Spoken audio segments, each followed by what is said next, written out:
Hello everyone, and welcome back to another video from our channel. In this video, we'll be highlighting American celebrities who have passed away today and in the last few days, along with other notable figures from around the world. Before we proceed, we kindly ask you to show your love and support by giving this video a like, as it means a lot to us. Thank you, and now, let's begin. The Cure's guitarist and keyboardist, Bamonte, has died at 65 after a brief illness on December 25th, according to a statement shared by the band. Known for his quiet intensity and creative spirit, Perry played a key role in shaping the band's signature sound during some of their most memorable years. The group described him as intuitive, constant, and deeply connected to their story, calling him a warm-hearted and vital part of The Cure. His presence on stage and in the studio left a lasting impression on fans and fellow musicians alike, and his unique style and dedication helped define an era of music that continues to influence generations. His contributions weren't just musical. They were emotional, powerful, and unforgettable. As fans around the world reflect on his impact, Bamonte's legacy remains deeply woven into the heart of The Cure's journey and into the soundtrack of millions of lives.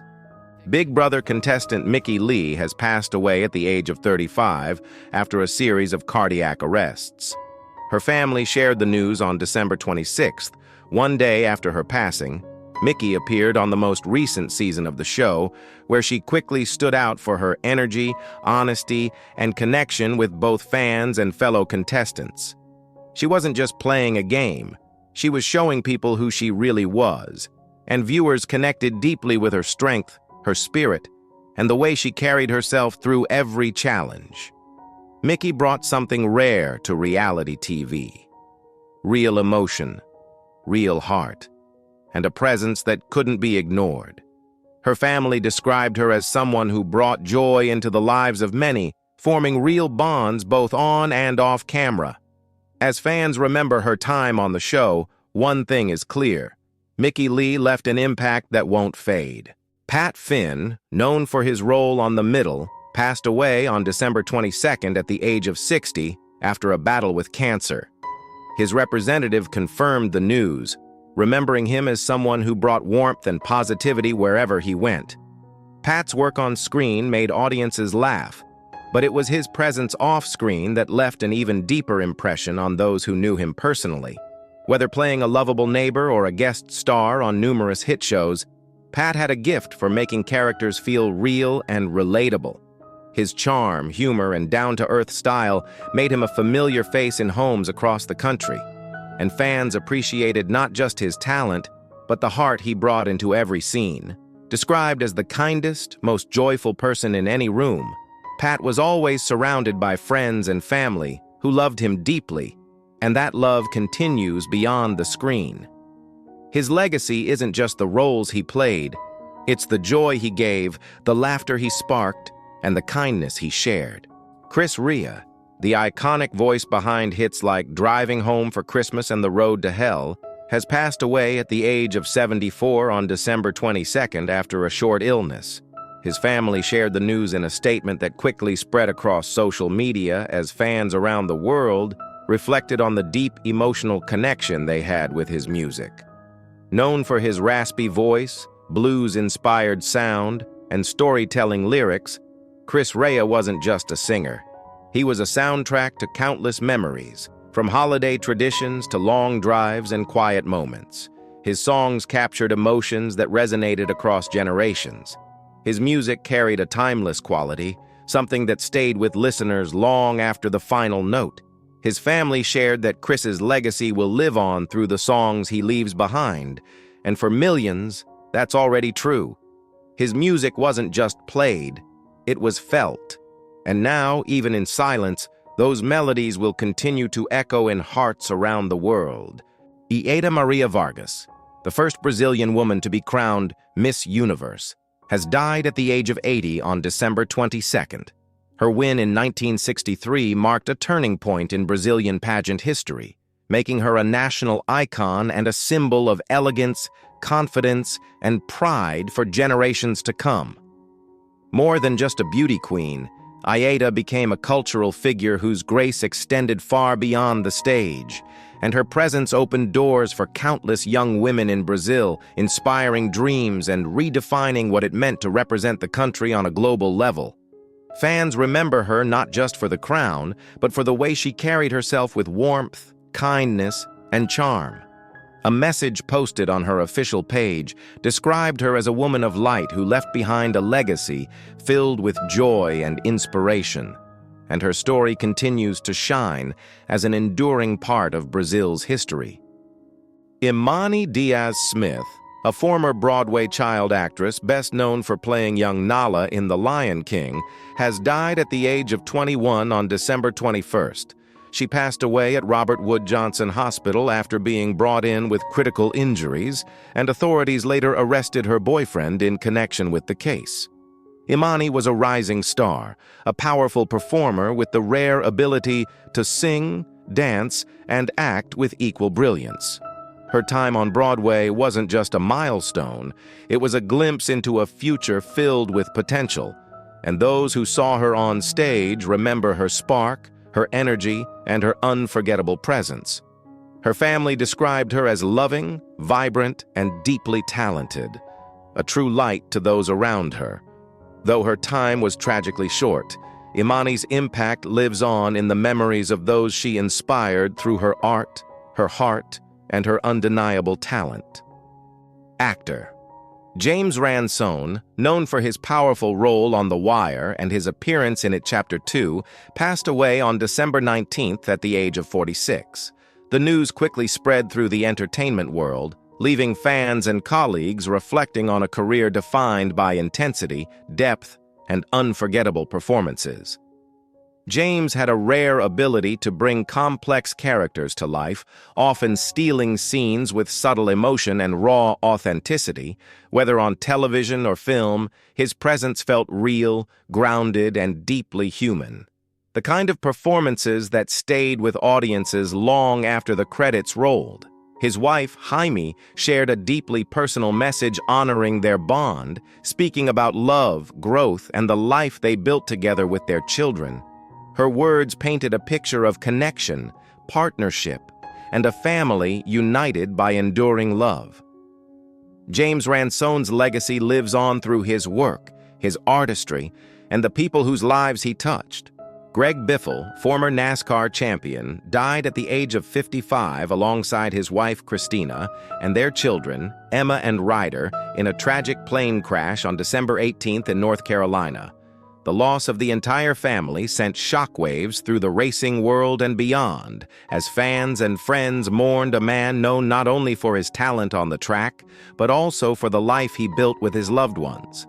Biffle was celebrated for his fearless racing style and championship legacy, thrilling millions of fans over his storied career. Yet those closest to him also remembered his kindness, loyalty, and dedication to others. His impact stretched far past the finish line, into the hearts of those who knew him personally. Representative Richard Hudson, a close family friend, paid tribute, calling Greg an extraordinary person who will be remembered just as much for who he was off the track as for his victories on it. His legacy lives on in racing history, in community service, and in the memories of those he touched. Helen Sif, a veteran character actress known for her decades of work in television and film, passed away on December 18th in Los Angeles at the age of 88. Her family confirmed she died from complications following surgery after a long and difficult illness, closing the final chapter of a life marked by dedication to her craft. For those in the industry, Helen wasn't just a performer. She was a steady presence on set, known for her professionalism, grace, and unwavering respect for the art of storytelling. Her roles, often supporting, were always filled with depth, timing, and emotional nuance, and she had a unique ability to elevate every scene she was in, no matter the size of the part. In a family statement, they remembered her as someone who believed every role was an opportunity to add meaning to the story, a belief that defined her career and now defines her legacy. Helen Sif leaves behind a body of work and a reputation that will be remembered with deep admiration. John Joseph Travolta was born on February 18, 1954, in Englewood, New Jersey, into a family where performance was simply a way of life. He was the youngest of 6 children born to Salvatore Travolta, a semi-professional football player turned tire salesman, and Helen Cecilia Burke, an actress and singer who had performed with the Radio City Music Hall Rockettes before dedicating herself to teaching drama and directing local theater productions. The Travolta household was never quiet, never boring, and certainly never lacking in ambition or creative energy. Growing up in a predominantly Irish-American neighborhood, young John was surrounded by the arts from his earliest memories, as his mother Helen ran the Travolta Theater Company, and the family home often doubled as a rehearsal space where scripts were read, songs were practiced, and dramatic monologues echoed through the hallways. All 6 Travolta children were encouraged to perform, but John seemed to possess a natural magnetism that set him apart even among his talented siblings. While other boys his age were focused on baseball cards and comic books, John was memorizing dance routines and studying the movements of performers he saw on television, and his mother recognized his spark early on, seeing how he could command attention in a room without saying a word, and how his body instinctively understood rhythm and movement. Helen became his first and most important teacher, drilling him in the fundamentals of performance while instilling in him a work ethic grounded in discipline, persistence, and resilience. John attended Dwight Morrow High School in Englewood, but his heart was never truly in traditional academics. While classmates worried about algebra tests and history essays, he was consumed with dreams of Broadway stages and Hollywood studios, participating in school productions whenever possible, but finding the pace too slow and the opportunities too limited. He wanted more, faster, and bigger. And at 16, with his mother's blessing and his father's reluctant acceptance, he made the bold, even reckless decision to drop out of high school and move to New York City to pursue acting full-time, a choice driven not by impulsivity, but by calculation, as he understood that waiting for graduation meant losing precious years of auditioning, learning, and building industry connections. New York City in the early 1970s was unforgiving to young dreamers, but Travolta arrived with something most aspiring actors lacked: actual training and real experience. His mother's rigorous coaching had prepared him not just to perform, but to audition, handle rejection, and persevere.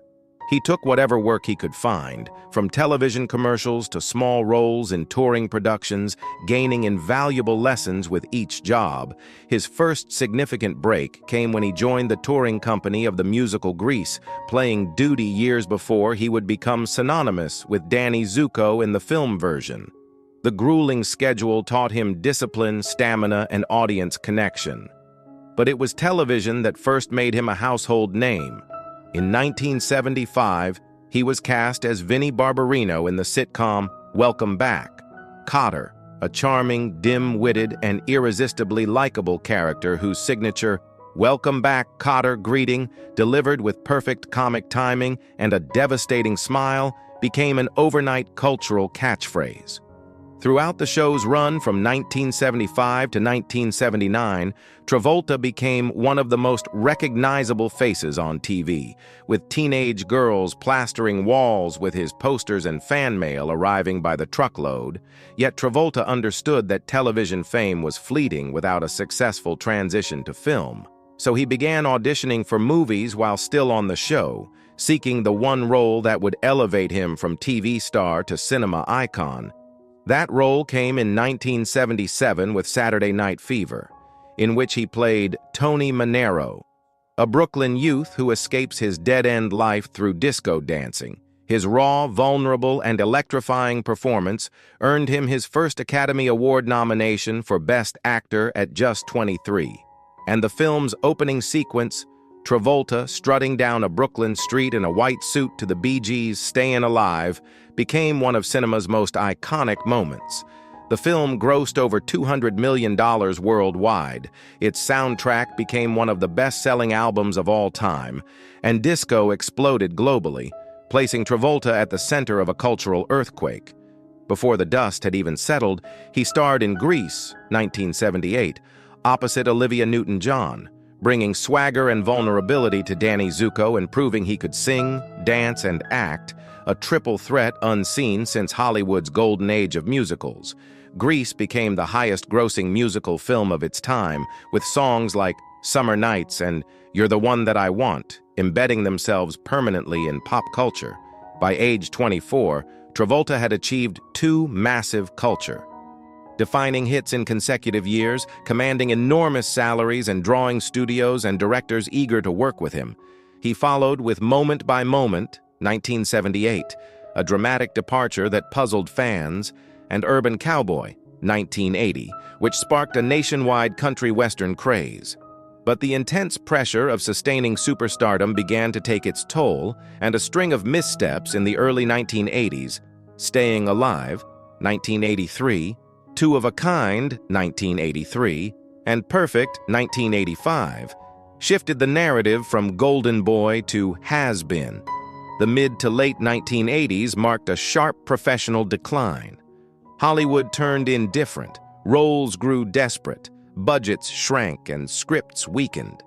Even passing on leads that later made stars of others, like Richard Gere in American Gigolo and An Officer and a Gentleman, added to the sting. He found himself in the professional wilderness, still recognizable but no longer bankable, retreating from the spotlight to focus on aviation, earning pilot licenses and collecting aircraft, and his personal life, marrying actress Kelly Preston in 1991 and welcoming their son Jet in 1992, brought stability and purpose amid career stagnation. Then came 1994 and one of Hollywood's most remarkable comebacks. Quentin Tarantino cast him as Vincent Vega in Pulp Fiction, defying industry skepticism that Travolta was box office poison. The film premiered at Cannes to massive acclaim, and Travolta's layered philosophical hitman, especially in the now legendary dance scene with Uma Thurman, reminded audiences of his enduring charisma and depth, earning him a second Oscar nomination and completely redefining his career. Suddenly, he was not just revived, but re-established as a serious, versatile actor, with quality scripts and A-list directors clamoring for his involvement. His legacy, forged through meteoric rise, dramatic fall, and extraordinary rebirth, remains a testament to resilience, reinvention, and the enduring power of raw talent guided by discipline and heart.